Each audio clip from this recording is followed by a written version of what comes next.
Hello, Greetings. world! Burritos. So, today we are going to talk about navigating sexuality as a trans person. So, here's a trans. Here's a sex. We are trans people that have had sex. With each other. Which helps. How? I wrote down some questions that we're just gonna answer. So the first question is, what is your sexuality? I'm asexual. And I am not. I'm like gay, queer, pan technically, I suppose, with like a 99% preference towards men or just very like sort of more masculine individuals. It's very complicated, which is why I just say queer or gay. Is this the next question or No, is this the that's next the question? next question. Please. This was just that's the next question. Okay.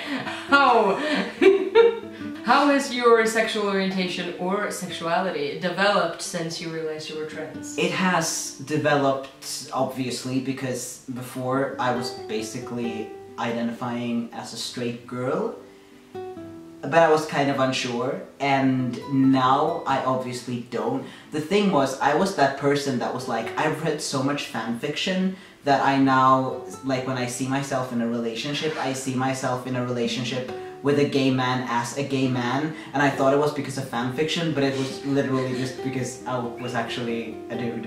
Don't call me out like this! When I realized that I was trans, it was like that simultaneously my sexuality sort of fell into place, and I automatically became more comfortable with it because it like made sense why I like felt wrong trying to pursue straight men. Yeah. Since my sexual feelings are so disconnected from my emotional feelings, so I started out as like you said, a straight girl, and then a bisexual girl, and then a lesbian girl, obviously. Emotionally. Never in my history of relationships have I even like considered my sexuality because it has never mattered ever. So for me, my sexual orientation and my sexuality hasn't developed at all, but the way I relate to people emotionally has. So when you first asked me how was your sexual orientation change when we thought about these questions, I was like, well, first I wasn't, and then I was like, no wait, that has nothing to do with it. Yeah, but that's like how you identified before you realized that you were ace. Yeah. I would like to add that I'm like more if we're not talking about just sexual orientation, but like sexuality as a whole. We talked about this before, how like when I think about sexuality, the word, I think about sexual orientation, I think about how you relate to sex and yourself as a sexual person, how you relate to like masturbating, porn, you know, everything that encompasses sexuality. I feel like I have become more comfortable in my sexuality and in like expressing myself as a sexual person, because before, anything that I like did trying to be sexual was just felt wrong and weird, and I was like, this is not me, but at the same time I feel that I'm not a person that doesn't want to have sex, so I was just confused. And that was the next question as well. Are you more comfortable in your sexuality now compared to before? Exactly. And for me, it has nothing to do with the way I've changed, like in my gender identity. It has to do with the people I'm with now. The people. Yeah, the people. The people, the many, the thousand. The thousand of me. The next question is, do you face any obstacles? Why am I clapping? Do you face any obstacles as a trans person when it comes to sex? Do you? So aggressive. I'm gonna say spontaneously no. I think, okay, listen. For myself and the way myself and the way I relate to my body, I don't really care, and I don't feel dysphoric in relation to my own body, but I feel dysphoric maybe in relation to other people's bodies. So I think if I were to have sex with a person who looked exactly like me, not a clone, but like a person with my kind of body, I would probably feel less dysphoric than if I would have sex with a person with like a penis. Yeah. Because then I would feel like I couldn't measure up to that. Not in a not literally in a penis measuring contest, but in a like, oh, here's if that person was a man, I would feel like, oh, here's a man, and that he's expecting to have sex with a man, but maybe that's even though you shouldn't have to feel that way, obviously. It would take more effort, I think, for that person to make me feel comfortable. It would have to be a very, very reassuring person. I think. Yeah. The reason I'm like looking behind the camera is because there's a cat running around. It's just being cute. It's not just a random cat. Not There's like a cat. There's the cat. There's the cat. The cat of all cats. I do face obstacles because I have... Would you please? I do face obstacles because I am dysphoric, and sometimes that sort of influences how I feel about doing certain things. But the thing with my dysphoria is that it fluctuates from day to day, usually. So it's not like I can just be like, this is what I'm dysphoric about, this is what I want to avoid, and then I can like tell you that, and then that's all over and done with. It's like, it changes, and sometimes I will like really want something and really be into it, and other days I'm like, no. And sometimes it's even like, I want to do it, but when it actually happens, I'm like, no wait, I changed my mind. So, and sometimes the fantasy is better than the or like just the thought of it, or like I just forget that this dysphoria, like this dysphoria is not, I don't think that I should have to be dysphoric, because I'm like proud trans and everything. Embracing my trans pride more, like in relation to my own body, has really helped me, but it's just something that comes over me. It's like when you get anxiety, it's not like you want to be anxious, it just comes over you. And that's with my dysphoria, it's just my body suddenly goes, no. Like I just feel like a sinking feeling, and I'm like, no. Since that can come so suddenly, it's hard to predict, and it's hard to know how to deal with it, because I only make it worse if I make a big deal out of it. Yeah. So if I were to be like, stop the process, stop everything from happening, I need to take a break and I need to think about this, which would be okay. Yeah.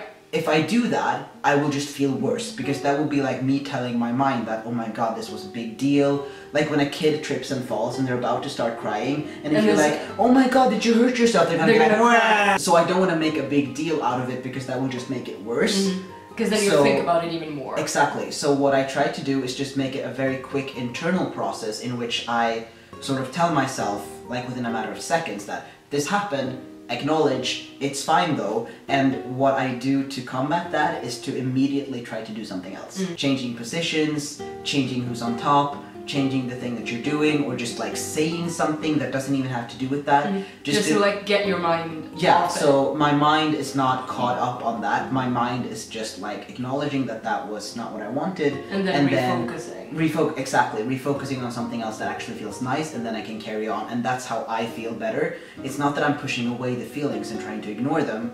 It's that I'm just very quickly acknowledging them. We haven't really actually talked about the fact that we are sexual with each other sometimes, so now we're gonna talk about that. Some of the obstacles that we used to have, I feel like I don't have anymore, and those were only mental inside obstacles that I feel like I got over, because we are very comfortable with each other. So I think that something that used to be an obstacle was how to talk about body parts, because you never know what to call things. So I think we had that. I never felt like that was an obstacle. We had that conversation, and you might not remember. I do have very bad memory, but yeah, I feel like we talked about before we had Snippy, because Snippy made it all easier. Snippy made everything easier. Snippy just saved our lives, because if you don't know about Snippy, it's a legend. How do you not know about what Snippy is? You'll never. Snippy is like a character, so you're like, oh, Snippy's feeling a bit dry today, then it's like... But, to be fair, we don't talk about Snippy when we're actually sexual in bed. No, because that would be very strange. Yeah. But we did have the conversation where we talked about what we wanted our the conversation. Called. Yeah. I used to be very like, oh, I don't want my Snippy to be called something that maybe a person who didn't know I was trans would call it. But now I'm like, I don't care. Smooth sailing for vagina from now on. It sounds like a boat name, I'm dying. And I named this ship Vagina. Smash! Her very first voyage. But yeah, I feel like conversations are just really important to have. Yeah. Even if you are a trans person in a relationship with another trans person, you cannot just assume that you are going to understand exactly what makes that person dysphoric. Because everyone relates to their body differently. Yeah, like with me, my dysphoria can shift. So if I've told you something one day, doesn't mean that I'm going to feel the exact same way another day. So you can't just assume, and you actually have to ask me, and I don't think that those conversations have to be awkward. Yeah. Because a lot of people feel like, especially in like a new relationship, that it's awkward to sit down and be like, so what do you like and what do you not like? You can cut this out if you want to, but like, yesterday, literally, we were making food and I was like, so about anal. If it's a new relationship, you could be nervous and then it's automatically going to be awkward because you can't just turn off the nervousness. Yeah. But you can be like, I think this conversation's a bit awkward, but I think it's a healthy conversation to have. So let's point have out that it's slightly awkward and then say, but it's a good thing to have. Because like the consequence if you don't have the conversation is that things could go wrong, you could feel bad. You can learn a lot from the general politeness rules of the BDSM community where it's always like consent, talk about what you're gonna do and what you like and what you don't like, and it sounds so strict and boring and harsh when I just say it like that, but if you want to make it like sexy, you can do that if you want to, or if you want to have the conversation over text before you meet the person, you can do that too, so it's like completely removed from the actual situation. Again, remember the consequences. If like you said, it sounds boring and but like you can have that conversation, like literally, what do you want? This and this and this and this and this. Or you could just end up in bed and spend the entire sexual act just thinking, oh, is this good, is it not? Yeah, and if you really don't want to use words when something is happening or you feel like you can't because sometimes the words just fail you, take the person's hand or mouth or whatever and just put it somewhere else. Like literally, just be like... No. So yeah, I guess that's all we have to say. Bye. See you next week.